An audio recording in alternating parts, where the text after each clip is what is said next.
Čau. Nu, ir man pārsakotāji jau pirmie 45, tad varbūt būs kaut kāds sadzirdēs kaut kāds sauss, kroč meklēju 2 šoferus Norvēģijā. Mēs pērkam jaunas mašīnas, būs kāds 12 mašīnas un nepieciešami 2 šoferi, kas ir gatavi strādāt grafikā. Grafiks vai nu 3-3 vai 2-2 strādāt, kā sarunās ar savu pārinieku. Un ir bāzi, gan mums ir Oslo, gan Bergenā bāzi, ir 2 vietās bāzi, kā jebkuras brīvdienas būs iespējas izmazgāt drēbes, uztaisīt ēst, un viss nepieciešamais būs ir bāzā. Tā kā droši, ja ir vēlme, pa naudām neprasiet, pa naudām runās tad tikai, kas tiešām meklē darbu, kam vajag darbu, un tad jau tālāk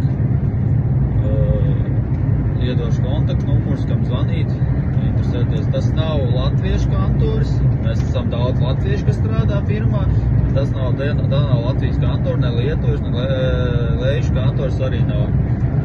Tad tiešo Norvēģu kompānijā strādā. Tad galīgi 24. gada mašīna būs. Darbs ir, viņš nav viegls darbs, bet vismaz pirmos mēnešus ir diezgan smags, kamēr iestrādājās, bet es jau 2 gadu strādāju, kā kur diena, ir vieglas dienas, ir smagas dienas, bet strādāt var, tā kā droši, ja ir tā vēlme, ir kādām paziņi, kas grib, es personīgi pats arī mājiņu darbā strādāju, grafikā strādāju, un nav slikti. Es strādāju 3-3, un tad, ja man vajag pieraut kaut kādu nedēļu klāt, tad es pie kādu aizietoju, ja mums ir daži šoferīši, kas strādā pastāvīgi, tad es viņiem iedodu kādu nedēļu brīvu.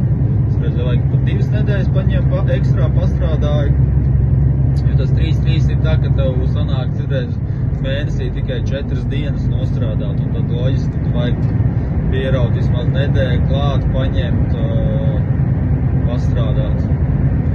Jā, dodat, rakstat man komentārā, vai labāk būtu uzrakstīt e-pastu, ja kādām ir tā vēlme pastrādāt, un tad jau skatīsies tālāk.